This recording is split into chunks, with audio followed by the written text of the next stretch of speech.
Hi friends, welcome to Swathi spices. నేను మీ స్వాతి అండి. అందరూ ఎలా ఉన్నారు, బాగున్నారా? అయితే ఈరోజు ఒక సరికొత్త వీడియోతో మీ ముందుకు వచ్చాను. రవ్వ లడ్డూలను చాలా ఈజీగా, టేస్టీగా నేను చెప్పే ఈ పక్కా కొలతలతో రవ్వ లడ్డు చేయడం రాని వాళ్ళకు కూడా ఇలా చేస్తే పక్కాగా చాలా బాగున్నాయి అంటారు అందరూ కూడా. అంత టేస్టీగా ఉంటాయి. ఒక్క రవ్వ లడ్డు తిన్న వాళ్ళు కూడా 2-3 రవ్వ లడ్డూలు కావాలి అని అడుగుతారు.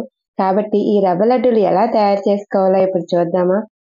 నేనైతే 2 కప్పులు గోధుమ నూకను తీసుకున్నానండి. 2 కప్పులు గోధుమ నూక అంటే 1/2 కేజీ ఉంది.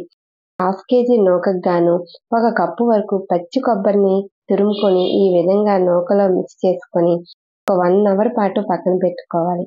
ఇలా పెట్టుకున్నట్లయితే ఆ పచ్చి కొబ్బరిలో ఉన్న పాలంతా నూక అబ్జర్వ్ చేసుకొని చాలా మంచి టేస్ట్ వస్తుందండి.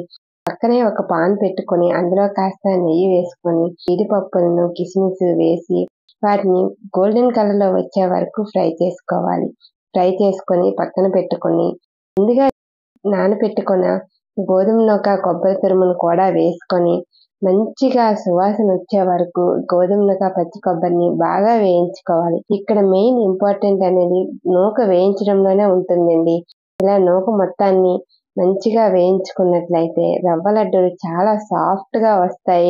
తింటుంటే ఇంకా తినాలనిపించే టేస్ట్ అంతా ఈ రవ్వ వేపడంలోనే ఉంటుంది.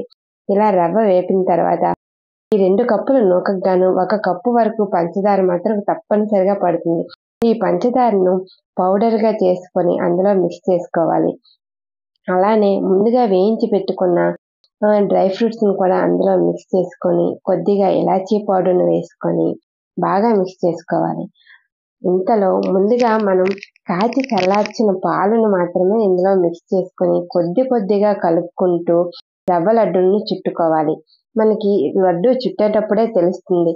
లడ్డు అవుతున్నట్లయితే పాలను తగ్గిస్తూ, లడ్డు అవ్వకపోయినట్లే కొద్దిగా పాలను యాడ్ చేస్తూ ఉండలుగా చేసుకోవాలి.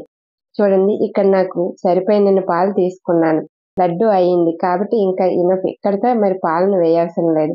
ఇలా రవ్వ లడ్డూని చుట్టుకొని ఒక 1 అవర్ తర్వాత ఈ లడ్డూని తిన్నట్లయితే అబ్బబ్బబ్బా చాలా టేస్టీగా ఉంటాయండి. నేనైతే ఒక 3 days లో లడ్డూలన్నీ అవ్వగొట్టేశాను.